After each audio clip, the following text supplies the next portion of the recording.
Hi guys, it's been a long time since I've done my Bought It Forgot It.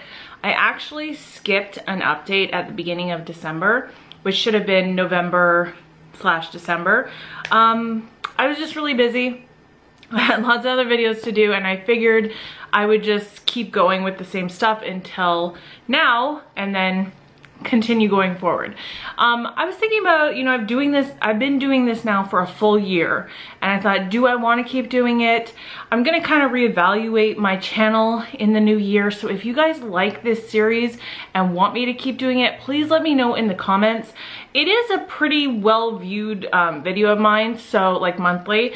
So I think you guys like it, but I just like a little bit of like validation. Like, do you want me to keep doing this? If you do, I will definitely keep doing it. But for now, let's get into it. So for anybody who is new, first of all, welcome. I take a bunch of stuff from my collection that I have forgotten about and I put it to the test for the entire month and then I bring you a review. So I have this little box that just sits on my vanity so that I always remember that this stuff is there, that I need to be using it consistently, and then I can bring you an update. So I've been using this particular stuff for about 6 or 7 weeks now, off and on, and I'll be honest with you, there's nothing in here that particularly really excites me to the point that it's become a favorite or that I want to recommend to you. This is all just mostly okay. Like, there's nothing here that's a huge fail for me. It's just okay stuff. So let's just start out with the Pure Cosmetics Night Fantasy palette. This actually came in a set. There was a white one that I gave away to somebody last Christmas, and then I kept this one, which was the black one, which is a lot of nice kind of more vampier colors. I really like this section here, of course, because it's nice warm colors. This is like obviously more smoky, more blue, not colors I use all that often.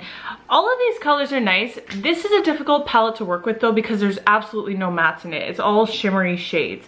But I have no complaints about the pigmentation or blendability or anything like that. Like, you could see they're all really nice in terms of how they show up.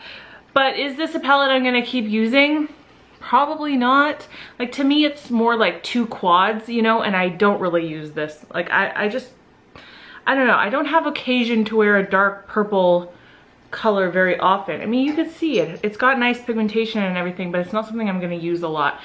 I'm gonna do a eyeshadow palette declutter in the new year. I've been kind of talking about it for a long time now. And when I do that, I have a feeling that's gonna say bye-bye, just because I have a lot of stuff like it and it's not a complete palette, so I wouldn't recommend it. But Pure, like the brand's eyeshadows in general, if you've been thinking about them, so far from my experience, they're very good. Next product I actually really like, but there's a few caveats. This is the e.l.f. Precision Liquid Liner. It's just in the shade Black. It's kind of like in a well. It comes out with a little brush tip like this. It is very black. Like, look at that. It's very black.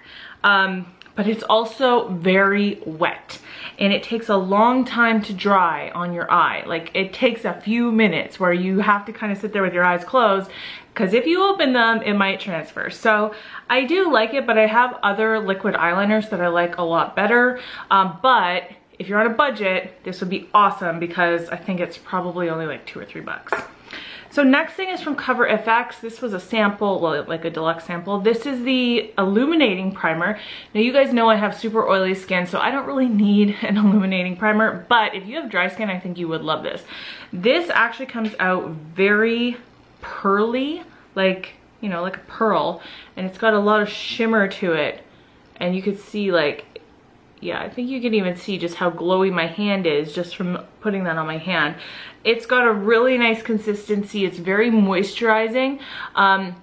It's not really something I'm gonna go out and purchase myself because, like I said, I have oily skin to begin with.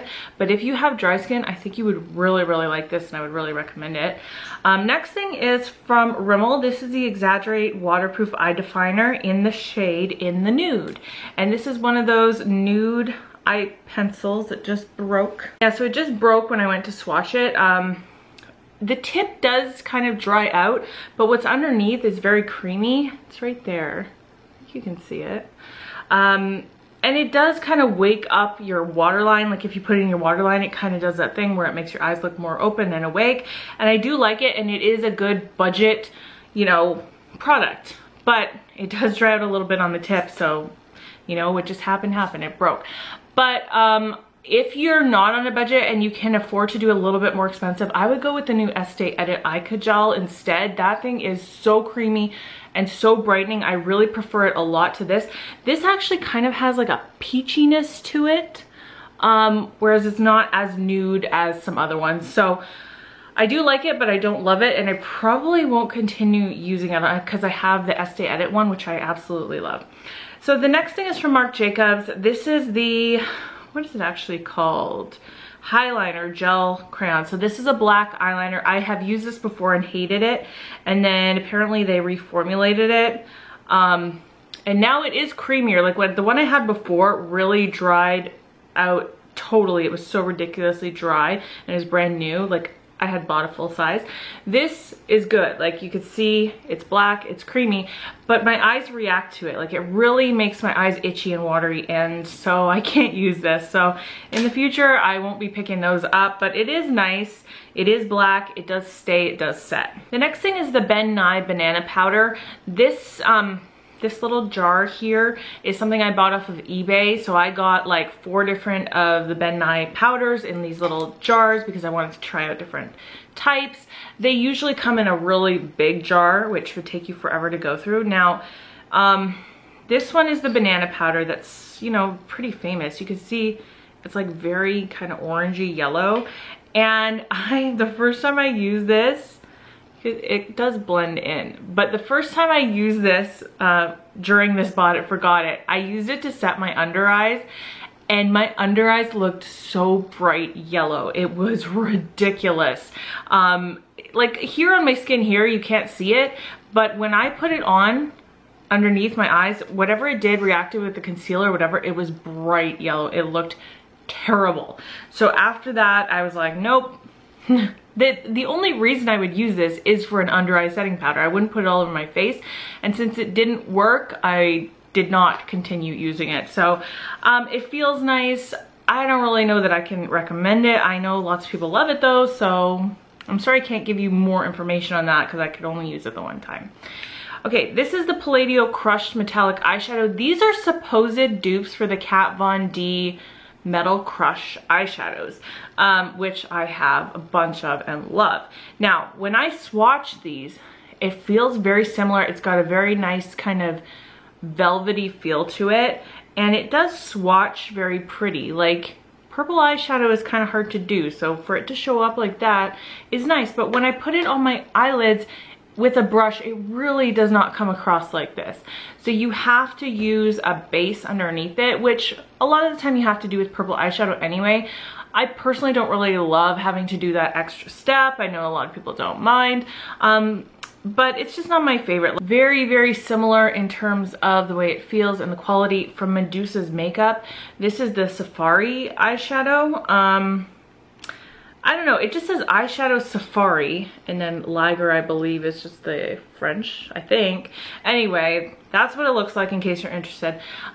There's the actual shadow. It has a very similar kind of velvety feeling to that other one. And there's a swatch of that. I only use this a couple times. I don't know, it just isn't as pigmented as I would like. I have a lot of like orangey metallic eyeshadows that show up a lot better than that. Like that's really, really light in my opinion. But it is a cruelty-free brand. If that's something that that's really important to you, you might want to look into it, because it is a nice shadow. Like I'm not saying it's terrible or ugly or anything, but it's just not like my favorite. So very last thing is actually something that I really liked a lot. This is the Tarte Air Blush Maracuja Blush in Shimmering Pink. Now this is a really strange product because it's kind of like, it feels creamy in the pan, but as soon as you put it on, it feels like powder. And you can see like, it looks stark bright pink, but look, like even just blending it out there. Let's see if I can give you a very bright swatch. Yeah, there's kind of like a heavy swatch, and there is it blended out. So because of the consistency of this, I found it was really interesting to use it underneath my powder. So I would put on my foundation, then I would use like a beauty blender to apply this to the apples of my cheeks, and then I would set my face with powder over top of that. And then sometimes I would even go in with another blush on top. And what it did was just kind of make my cheeks look naturally rosy, you know, because it was underneath the powder and everything. And I thought it actually turned out looking really, really nice. I was really afraid of this blush for a long time because of how bright it looks in the pan, but I was pleasantly surprised at how nicely it kind of blends out. Like I said in the beginning, this was kind of a month of things that were just kind of mostly meh. But now I'm going to show you everything that I'm going to be using for the month of January. So I have 3 mascaras in here for this month. Now I normally don't even put mascara in my Bought It Forgot It, but my mascara drawer, like my backup drawer, is kind of starting to get really full. And I've kind of gotten to the point where I'm like, I'm going to try a mascara. If I hate it, I'm just going to let go of it. I'm not going to try to see if I can make it work or layer it. I'm just going to get rid of it because, you know, life's too short. So I have 3 mascaras in here. I'm hoping that at least one of them I'll end up loving. So this one first is the High Impact Mascara from Clinique. This is the Audacious Mascara from NARS. And this is the Smoky Extravagant Mascara from Makeup Forever. These 2 were like in a set last year, like last Christmas. They've been in my drawer for a year, and I'm just thinking, you know what? They've never been open or anything, but a year's too long. Like, I can't continue waiting to try these. And same with this. I can't remember where I got it from, but I got it like as a gift purchase or something, and it's been like a year. So we'll try those out. I'll bring you an update on all 3 of those. I've got a lot of loose powders in my loose powder drawer, and I always have my favorites, and so I kind of ignore other ones. This is the Makeup Forever HD High Definition Powder. I know I've tried this, but I can't remember why I didn't love it enough to keep it like in my everyday rotation. So I'm gonna give it another shot and see what I think about it. I've got this Maybelline Master Precise by Eye Studio liquid eyeliner in black, and I did swatch this yesterday just to make sure it's like very black still, and it is. It's very black. It's got this like really kind of thick felt tip, but it's got a very pointy end, and it's slightly flexible, whereas a lot of felt tips are not flexible at all. So I'm gonna give that a shot. I've got 2 lip products in here. One is the Wildly Whipped Soft Matte Lip Color from Buxom. This is a deluxe size, like gift with purchase, in the shade Centerfold. And I got this recently, but I haven't even used it yet. Like, I think I got it about a month ago. Still haven't even tried it on my lips. It's a nice shade. I'm just not sure what I think about the whipped texture, so I'll let you guys know about that. And then this I've had for a very long time. This survived my lipstick declutter, but I haven't even used it since then. And I do really like the shade. This is from Tease, T-E-E-E-Z, Trendy Cosmetics in the shade Uptown. Made in Europe, it says. Now, only reason I wanted to include this is for my Canadian girls, because the Bay online now has tons from this brand. And I thought it would be good because, like, for me to try it for you guys so that it's very accessible now. But anyway, the shade is beautiful. It's like a very pretty dusty mauvey rose color, which is why I kept it in the first place. And it's got a nice kind of creamy velvety texture. So I want to try that out. My light bulb just went out, so hopefully the lighting is still gonna be okay. This is from Makeup Forever. This is the Pro Bronze Fusion. I got this about a year and a half ago, and I did like it when I first got it. It's very hard pressed, and you really have to like mash. You really have to mash your brush around in it to get color to come out on your brush. But it's kind of like a nice light bronze for the winter, so I thought I would give it a shot again, see if I like it.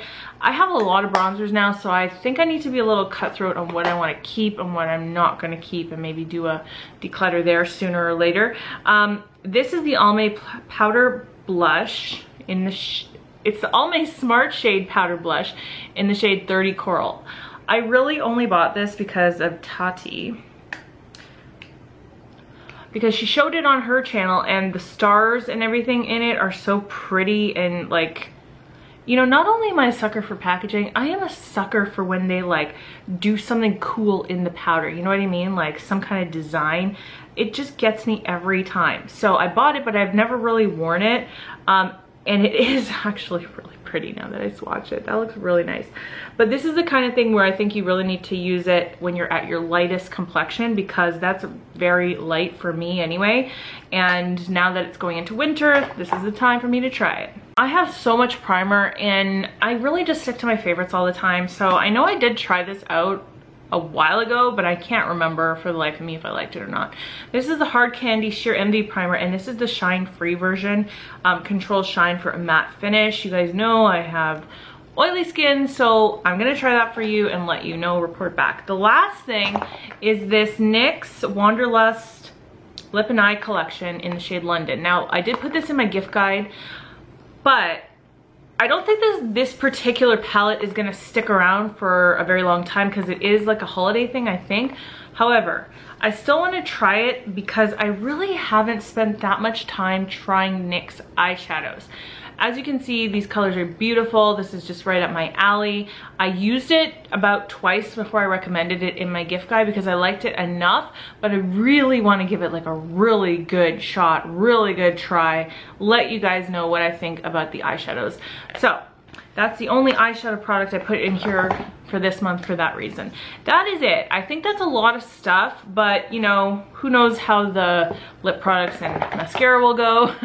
I will bring you my update at the end of January, and then we'll just keep going forward as long as you guys still like this series.